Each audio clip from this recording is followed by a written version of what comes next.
Bonsoir. Nous allons parler de relations entre parents et enfants. En principe, un parent doit être l'ami de ses enfants. Un papa, celui qui discute avec ses enfants de l'avenir. Un papa doit faire de ses enfants comme étant des amis. Un parent ne peut pas être très méchant, il doit savoir échanger, n'est-ce pas, Jean-Paul? Oui. C'est-à-dire au moins avoir une relation, pas être sec. Le papa, déjà, s'il revient en retard, il ne salue même pas ses enfants, il est juste là pour dire non, fais ça, fais ça. Oui, et puis il peut aussi passer du temps, aller au restaurant avec lui, poser des questions, jouer, faire encore plus agrandir le lien. Voilà, c'est ça. Donc les relations doivent être très attachées. L'enfant doit avoir de relations intimes avec son père pour les grandes décisions. N'est-ce pas, Dimien?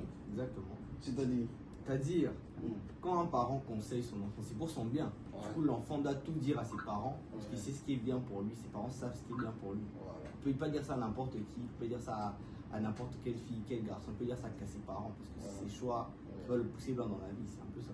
Parce que l'objectif de chaque parent, il faut que l'enfant soit heureux dans sa vie.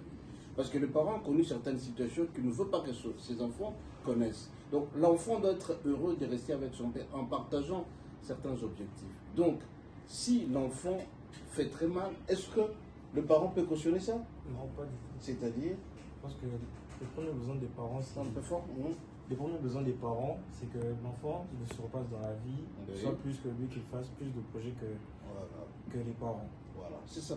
Donc, l'enfant doit dépasser son père ou bien sa mère sur le plan financier ou sur le plan... Parce que l'enfant, si on demande à un enfant de pouvoir étudier, c'est pour son bien. Donc, la plupart des fois, il y a des enfants qui ne veulent pas écouter les parents. Est-ce que si c'est bien de ne pas écouter ses parents? Non. Parce que dans la Bible, les gens ont dit d'écouter ses parents. Et parce que si vous n'écoutez pas les parents, bah, eux, ils ont la facilité de vous maudire. Et c'est pas bon parce que la malédiction des parents, ça pèse très lourd. Mais là, je vais m'adresser particulièrement aux parents qui sont durs, qui sont très secs avec les enfants. Est-ce que c'est très bien? Non. Non, c'est pas aussi bien. Pourquoi? Parce que l'enfant peut se sentir oppressé. Parce que Ouais. les parents, ils attendent beaucoup. Mais il faut aussi garder une certaine relation, une très bonne relation entre les enfants. Ils doivent quand même savoir que les parents sont là en tant que parents et en tant que personne avec qui il peut Voilà, justement. Parce que quand on devient ami à son père, on commence à partager tout et le projet de la réussite sera certain. Mais si on est très dur, on commence à fuir son père et ce n'est pas bien, n'est-ce pas? Et bien voilà. Quel est le dernier mot? Je vais dire, sur terre, on doit respecter nos parents parce que nos parents sont comme les dieux sur terre.